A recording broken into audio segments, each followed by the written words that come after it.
दोस्तों, हमारे ब्रह्मांड को लेकर हमारे वैज्ञानिक काफी कुछ कहते रहते हैं, जो कि काफी हद तक सही भी है। ऐसे ही एक वैज्ञानिक कार्ल सीगन ने कहा था कि हमारे ब्रह्मांड में इतने सितारे हैं जितनी हमारी पृथ्वी के बीचीस पर रेत के दाने नहीं हैं।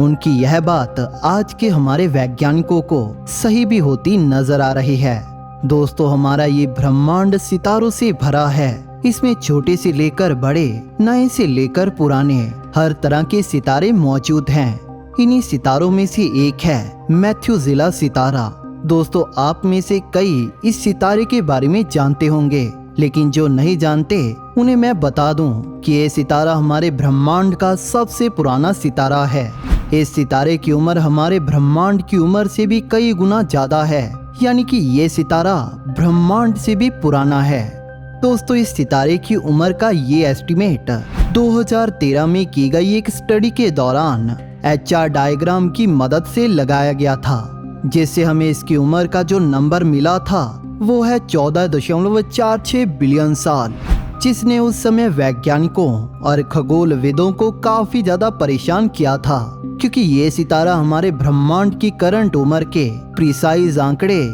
13.76 बिलियन साल से भी 310 मिलियन साल पुराना था। लेकिन जैसे जैसे नई स्टडीज होती गई, वैसे वैसे हमें ये पता चलता गया कि इस सितारे की उम्र का ये एस्टीमेट सही नहीं है, जिसको सपोर्ट हाल ही में की गई एक नई स्टडी ने भी किया, जिससे वैज्ञानिकों ने इसकी एज का अभी तक का सबसे प्रिसाइज एस्टीमेट लगाया। इस स्टडी से मिली मैथ्यूसेला की एज को जानने से पहले दोस्तों, आइए हम जानते हैं कि सितारों की उम्र का पता कैसे लगाया जाता है, और इसी के साथ जानेंगे कि इस पेपर में ऐसा क्या डिफरेंट किया गया जिससे वैज्ञानिकों ने मैथ्यूसेला की असली उम्र का पता लगा लिया। सबसे पहले, तारे कैसे विकसित होते हैं और वह एक तारे से दूसरे तारे में कैसे बदलते हैं, इस बारे में हमारी पूरी समझ इस डायग्राम से आती है। इसे हर्ट्ज़-स्प्रंग-रुसेल डायग्राम या शॉर्ट में HR डायग्राम के नाम से जाना जाता है। दोस्तों, हबल स्पेस टेलीस्कोप और यूरोपियन स्पेस एजेंसी का ये वीडियो हमें दिखाता है कि यह डायग्राम आखिर काम कैसे करती है। तो इस कहानी की शुरुआत होती है 1913 से, जब तारों को देखने वाले इन दो खगोलविदों को एहसास हुआ कि वह सितारों को वास्तव में उनके रंग और उनकी कुल चमक या उनसे पैदा हुई कुल ऊर्जा के आधार पर उन्हें एक तरह के ग्राफ पर प्लॉट कर सकते हैं। और इस केस में हम एक ग्लोबुलर क्लस्टर को देख रहे हैं। अगर हम इस क्लस्टर में इन सितारों को इनकी चमक या फिर इनके रंग के आधार पर इन्हें क्लासिफाई करते हैं, तो हमें एक ऐसी तस्वीर मिलेगी जो देखने में कुछ ऐसी होगी। इस इमेज के लेफ्ट में आप देख सकते हैं सबसे डिमेस्ट से चमकदार सितारों को, जिनमें से सबसे डिमेस्ट इस इमेज के निचले हिस्से में मौजूद हैं। अगर हम हॉरिजॉन्टली इस इमेज को देखें तो हम सितारों के अलग अलग रंग देख सकते हैं, जो कि इन सितारों के टेम्परेचर को भी दर्शाते हैं। सबसे ठंडे सितारे जहां इस इमेज के राइट में मौजूद हैं, वहीं सबसे गर्म सितारे इस इमेज के लेफ्ट में, जो कि पूरी तरह से सही भी है।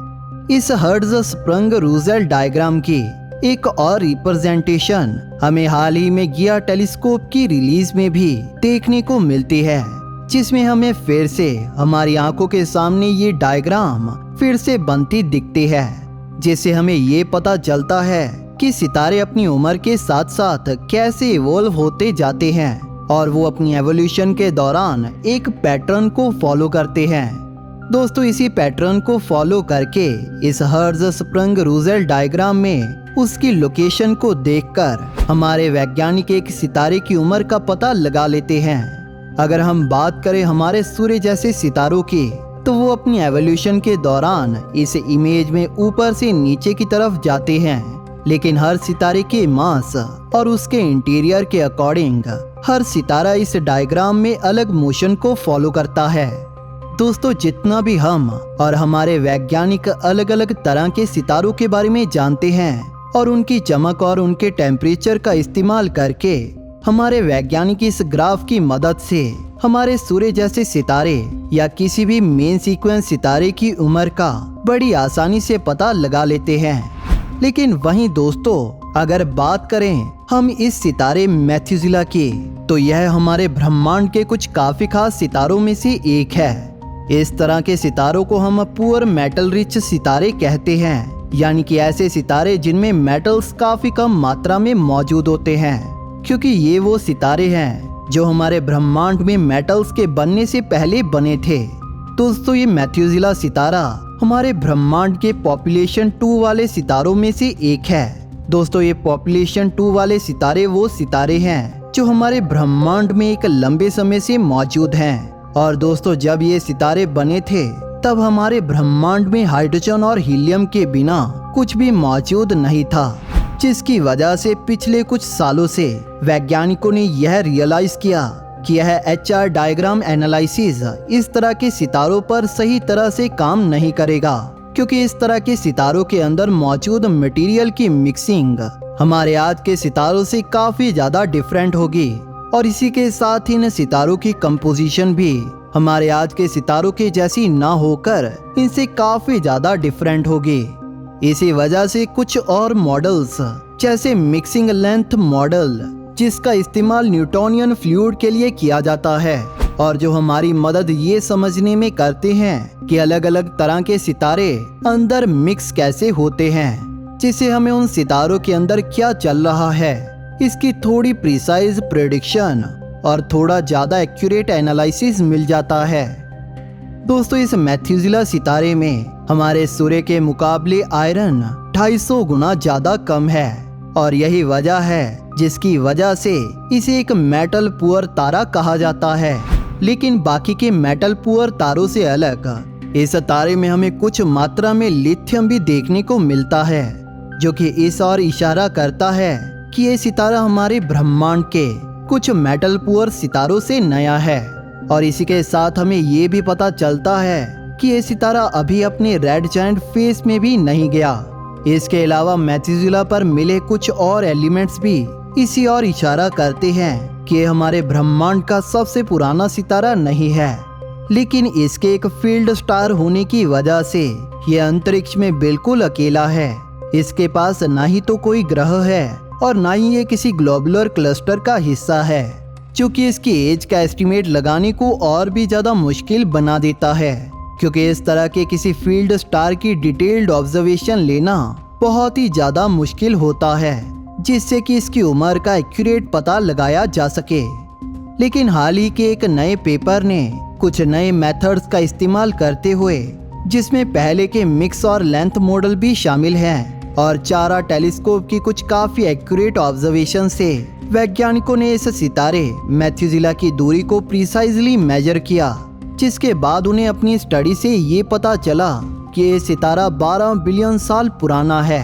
लेकिन इस स्टडी से हमें इस सितारे के बारे में एक और बात पता ये चली कि इन एंशिएंट सितारों में मटेरियल HR डायग्राम वाले सितारों से काफी अलग तरह से मिक्स होता है, जो कि हमें ये भी बताता है कि ये पॉपुलेशन 2 स्टार मेटल पुअर सितारे बाकी सितारों के मामले में अलग तरह से इवॉल्व होते हैं। दोस्तों, ये खास इसलिए है कि ये मेटल पुअर सितारे काफी ज्यादा रेयर होते हैं, और अगर हम इन्हें HR डायग्राम पर डालें तो इनकी एवोल्यूशन के पाथ को समझना हमारे लिए काफी ट्रिकी हो जाता है। इससे हमें ये भी पता चलता है कि जैसे HR डायग्राम में हमें main sequence stars, giants, super giants और वाइट ड्वार्फ तारों के रीजन दिखाई देते हैं, वैसे ही हमारे वैज्ञानिकों को अब इस डायग्राम में एक ऐसा रीजन ऐड करना होगा जो कि स्पेसिफिकली एंशिएंट सितारों के लिए हो। लेकिन ऐसे किसी रीजन को बनाने के लिए वैज्ञानिकों को कम से कम 1 लाख एंशिएंट सितारों की जरूरत होगी। दोस्तों, वैज्ञानिकों का कहना है कि हो सकता है कि अभी भी हमने मेथुसेला की बिल्कुल सही उम्र का अनुमान सही से ना लगाया हो,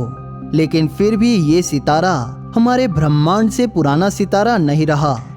दोस्तों, हमारे वैज्ञानिकों ने कुछ ऐसे सितारे पहले से खोज रखे हैं जिनकी उम्र इस मेथुसेला सितारे से काफी ज्यादा है, जैसे कि ये सितारा जो कि उम्र के मामले में 13.6 बिलियन साल पुराना है। और इस सितारे की जो बात इसे और खास बनाती है वो ये है कि यह एक अल्ट्रा मेटल पुअर सितारा है, यानी कि इस सितारे में मेटल्स मैथ्यूसिला सितारे के मुकाबले भी काफी ज्यादा कम है। दोस्तों, मैथ्यूसिला सितारे, जिसे एक समय हमारे ब्रह्मांड से भी पुराना बताया गया था, वैज्ञानिकों ने नई टेक्नोलॉजी और कड़ी मेहनत से फाइनली उसकी सही उम्र का पता लगा लिया है, जो है 12 बिलियन साल। दोस्तों, आपका इस सितारे के बारे में क्या कहना है, हमें कमेंट सेक्शन में जरूर बताइए। दोस्तों, अगर आपको ये वीडियो पसंद आई तो इसे लाइक और शेयर जरूर करें और इसके साथ हमारे चैनल स्पेस डोज को सब्सक्राइब जरूर कर लें, ताकि नई वीडियोस की नोटिफिकेशन आपको अपलोड होते ही मिल जाए। Thank you for watching. दोस्तों, इस वीडियो को अंत तक देखने के लिए आप सभी का धन्यवाद।